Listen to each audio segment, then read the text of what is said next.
فأنا ناصح لإخواني بالصدع بالحق تبيض وجوههم. السكوت في مسألة الحزبية يضرها، فاصدع بما تؤمر وأعرض عن المشركين. سلامي على دماج ورجالها والشيخ يحيى ودار العلم يا سعد بانيها. Bismillahirrahmanirrahim. Alhamdulillah wassalatu wassalamu ala Rasulillah wa ala alihi wa sahbihi wa man wala ma ba'd. Kita lanjutkan bacaan berikutnya terhadap kitab Al-Mi'iyah karya Imam Ibnu Abil Izz rahmatullahi alaih. 100 pantun yang berisikan tentang as-sirah an-nabawiyah. Sekarang kita akan bahas seputar apa? Pengharaman khamr. Pengharaman khamr dan juga lahirnya cucu kesayangan Rasulullah sallallahu alaihi wasallam yaitu Hasan bin Ali. Paham ya? Hasan bin Ali. Kita lihat. Qala al-mu'allif asbahullah wal khamru hurrimat yaqinan fasma'an. Hadza wa fiha mulida sibtul Hasan. Wal khamru hurrimat yaqinan fasma'an.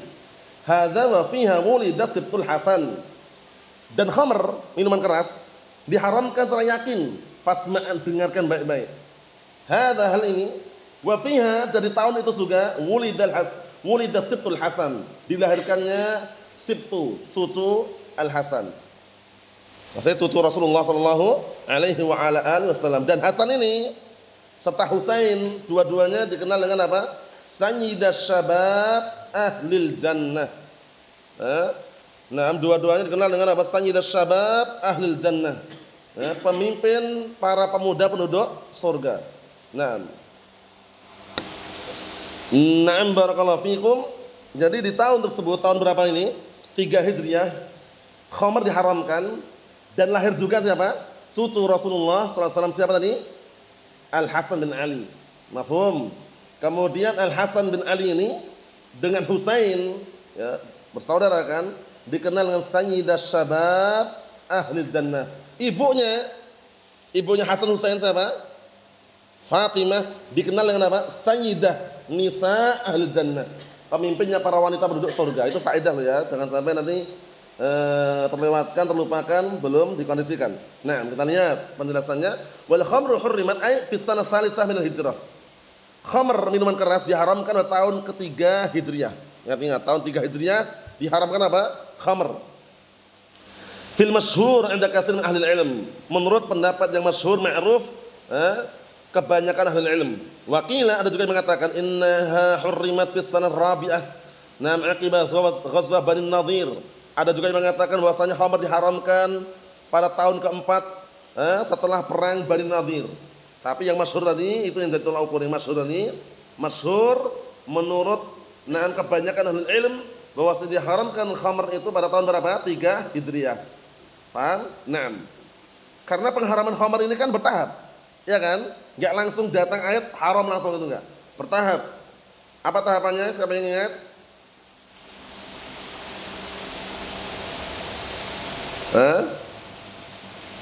Wa yas'alunaka 'anil khamri. Yas'alunaka 'anil khamri wal maisir. Yas'alunaka 'anil khamri wal maisir qul fihima ismun kabirun wa manafi'u lin-nas wa ismuhuma akbar min naf'ihima. Dulunya masih boleh awal mulanya sebelum diharamkan. Mereka bertanya kepadamu tentang khamr dan perjudian. Katakanlah kedua-duanya itu ada manfaatnya dan ada dosanya. Dulu masih toleran ini, ada manfaatnya, ada dosanya. Biasanya kalau orang-orang minum khamr itu, ya biasanya kan kerja kerasmu enggak terasa capek menurut yang merasakan. Paham ya? Kalau judi menang, pasang togel menang 1 M, menguntungkan enggak secara zahirnya? Menguntungkan secara zahirnya, menguntungkan. Makanya disebutkan situ, ada apa? Ada manfaatnya, ada dosanya. Tapi ingat, wa ismuhuma akbar min naf'ihima. Masih dinasihatin lagi, tapi dosanya lebih besar daripada manfaatnya. Orang minum khamr mendem akhirnya apa? Enggak sadar istri ini dibunuh sendiri. Ya kan? Orang minum khamr, kemudian judi kalah, akhirnya apa? Jual tanahnya, jual rumahnya, jual sertifikat tanah, wal'iyadzubillah. Bahkan jual diri. Allahul musta'an. Faham maksudnya? Jadi dosanya lebih besar daripada apa? Manfaatnya. Ayat yang berikutnya, la taqrabus salata wa antum sukara hatta ta'lamu ma taqulun. Kalian jangan dekat salat dalam kondisi mabuk sampai kalian mengetahui apa yang kalian ucapkan. Berarti waktu itu mabuk boleh, mendem enggak masalah. Cuman jangan ketika waktu-waktu sholat itu loh. Datanglah ayat yang terakhir yang pengharaman albattah, enggak boleh sama sekali. Ya ayyuhalladzina amanu, nah, innamal khamru wal maisiru wal ansabu wal azlamu ridsun min amal syaitan fastanibuhu la'allakum tuflihun. Surat apa itu? Al-Maidah ayat 90. Jadi pengharaman khamar totalitas albattah, surat Al-Maidah ayat berapa? 90.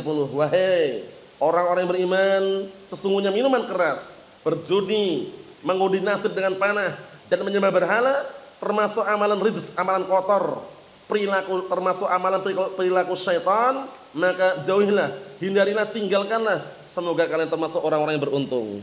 Paham? Setelah itu haram khamr. Sampai orang-orang yang itu para sahabat yang masih nyimpan khamr nih di kirbah-kirbah mereka, atau kirbah ya, botol terbuat dari kulit hewan, paham ya, mungkin kulit sapi atau semisalnya, itu dituang semua. Dituang semua. Yang masih nyimpan nabi dituang semuanya. Paham ya? Nabi yang menabukkan lebih dari 3 hari ya, dituang semuanya. Nah, kita lihat. Yaqinan wa tahrimuha amrun mutayaqqan la syakka fihi wa la raib sahih. Bahwasanya pengharamannya ini perkara yang benar-benar yakin, tidak diragukan lagi dan tidak ada kebimbangan lagi. Wa fi dzalika nazala qaulullah azza wa jalla, dan dalam pengharaman tersebut turunlah perkataan Allah taala, surat apa tadi? Al-Maidah ayat 90. Ya ayyuhalladzina amanu innamal khamru wal maisiru wal ansabu wal azlam ridsun min amal syaitan fastanibuhu la'allakum tuflihun.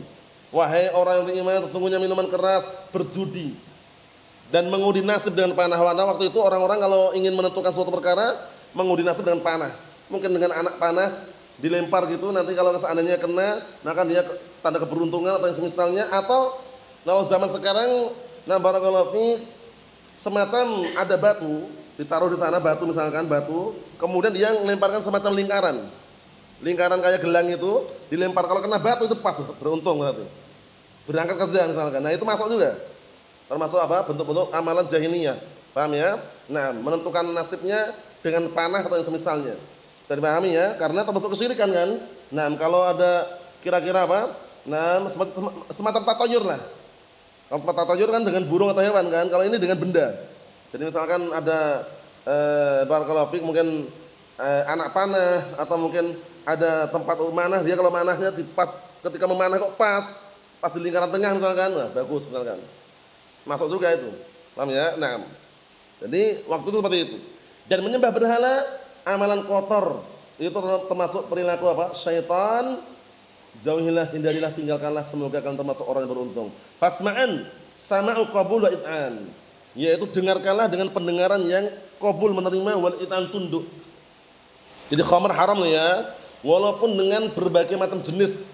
Khamr itu kan kullu ma na'am barakallahu fi khumira al-aql fa huwa khamrun. Setiap na'am barakallahu fi na'am sesuatu yang apa? Yang membuat akal tertutup, enggak sadar, itu namanya khamrun. Walaupun bentuknya cairan, tablet, kapsul, walaupun bentuknya asap yang dia hirup misalkan, serbuk, semuanya kullu muskirin haram. Paham ya? Karena khamr ini kan ilahnya karena muskir kan, memabukkan kan? Bisa dipahami? Bagaimana Ustaz kalau bentuknya serbuk? Sama aja, kalau memabukkan haram. Bentuknya kapsul, tablet, sama aja, kalau memabukkan haram. Kullu muskirin haramun, qaliluhu wa katsiruhu, sedikit banyaknya haram. Mafhum? Naam. Wa fiya ay as-sanah, dan di tahun yang ketiga itu juga, tiga apa ini? Hijriyah, wulida sibtu, dilahirkannya as-sibtu. Apa sibtu tadi? Cucu. Ay sibtun Nabi sallallahu alaihi wasallam wal Al-Hasan ibn Ali ibn Abi Thalib.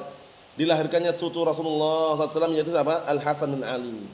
Paham ya? Al-Hasan bin Ali termasuk salah satu barakallahu fi yang dibenci oleh Syiah Rafidhah. Syiah Rafidhah benci dan Hasan.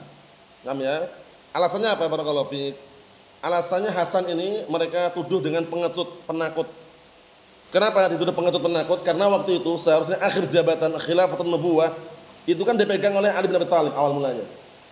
Kemudian ketika ada gesekan, bentrokan dengan Muawiyah bin Abi Sufyan, kenapa justru malah tanazul ketika bapak menyerahkan jabatannya kepada Hasan bin Ali? Kenapa Hasan bin Ali tanazul, malah menyerahkan kepada Muawiyah? Paham?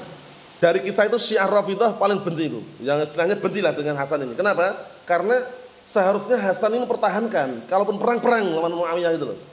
Tapi kenapa malah justru tanazul, ngalah diserahkan ke Muawiyah, padahal tujuannya bagus kan? Untuk meredam agar tidak terjadi pertumpahan darah kaum muslimin. Paham ya? Makanya Rasulullah mengatakan, "Inna ibni hadza sayyidun." Sesungguhnya pada cucuku ini ada sayyid, pemimpin. Siapa maksudnya? Al-Hasan. Wa la'allallaha an yusliha bihi bainal fi'ataini al-'azimatainil mu'minin. Iya kan? Dan semoga aja Allah Taala barakallahu fiik menjadikan perdamaian dengan sebab dia antara dua kelompok yang besar di kalangan mukminin. Kelompoknya siapa? Ali bin Abi Thalib dan Muawiyah bin Abi Sufyan. Perang apa itu? Perang Siffin. Mafhum insyaallah? Naam. Jadi Syiah Rafidhah kalau sama Hasan enggak suka. Sukanya sama Husain. Kalau sama Husain, wah mereka agungkan, walaupun prakteknya kalau kita lihat sejarahnya, terbunuhnya Husain di tanah Karbala yang mereka katakan tanah Karbala itu, barakallahu fiik, itu tidak terlepas dari apa? Campur tangan Syiah Rafidhah juga sebenarnya. Cuman untuk menutup-nutupin biar nampaknya mereka itu yang orang yang paling terdepan bela Husain, mereka mengatakan Husain terbunuh, terdolimi. Akhirnya mereka ada acara-acara khusus ya, dan Idul Ghadir ya kan, hari terpilihnya apa? Ali menjadi pemimpin khalifah katanya. Kemudian mereka dengan apa ritual-ritual di bulan Muharram itu mereka menyiksa diri mereka. Mereka lepas baju yang laki-laki, kemudian pakai kayak semacam rantai itu. Rantainya itu ada kayak pisau-pisaunya digini-ginikan. Ini ma'ruf loh, di Yaman sana sudah ada di tempat Syiah-Syiah itu. Makanya kena pisau tadi berdarah-darah itu. Ada juga bayi anak kecil. Di kepalanya istilahnya digores-gores pakai silet atau pisau itu berdarah. Ya enggak sampai meninggal, cuman intinya berdarah-darah. Kisah tragedi berdarah katanya. Allah musta'an. Itu para ulama mengatakan justru itu adalah hukuman dari Allah Taala untuk mereka. Setiap tahun memperingati mereka. Setiap tahun mereka menyiksa diri mereka sendiri kan, itu hukuman dari Allah Taala gitu loh. Bisa dimahami? Syiah Rafidhah. Kita lihat sini dikit lagi. Qala Ibnu Hajar fi Kitab Al-Isabah, bagus sekali kitabnya ini, kalau punya uang beli. Ya, kitabnya bagus sekali ini, Al-Isabah. Di dalamnya seputar apa? Biografi para sahabat. Ya, kitab Isabah ini. Qala Ibnu Hajar fi Kitab Al-Isabah, Al-Hasan bin Ali ibn Abi Thalib ibn Abdul Muttalib ibn Hashim ibn Abdul Manaf Al-Hashimi, sibtu Rasulullah sallallahu alaihi wasallam wa raihanatih. Paham ya? Artinya Al-Hasan bin Ali bin Abi Thalib ini, paham ya? Ibn Abdul Muttalib ibn Hashim ibn Abdul Manaf Al-Hashimi, cucu Rasulullah SAW dan kesayangannya, cucu kesayangannya. Paham ya? Bukannya sekedar cucu lah ya, cucu kesayangannya. Amirul Mukminin, pemimpin kaum mukminin, karena sempat menjabat menjadi apa? Pemimpin. Ya, yang waktu itu Ali bin Abi Thalib kemudian diganti oleh siapa? Serahkan pada putranya Hasan bin Ali. Abu Muhammad kunyahnya. Wulida, dilahirkan fi nisfi syahr Ramadan, di pertengahan bulan Ramadan. Sanata 3 min Hijrah. Lahir di pertengahan bulan Ramadan tahun berapa? Tahun 3 Hijriah. Naam. Qalahu Ibnu Sa'ad wa Ibnul Barqi wa ghair wahid wa qil fi Sya'ban minha wa qil sana 4 wa qil sana 5 wal awal asbat. Yang pertama itu lebih kokoh, lebih kuat, yaitu tahun 3 Hijriah. Paham ya? Ada yang mengatakan tahun 4 Hijriah, ada yang mengatakan bulan Sya'ban, ada yang mengatakan tahun 4 Hijriah, 5 Hijriah, tapi wal awal asbat. Yang pertama lebih apa? Lebih kuat dalilnya. Jadi kesimpulannya pada pertengahan bulan Ramadan tahun berapa? 3 Hijriah. Mafhum? Wallahu a'lam bissawab. Alhamdulillah.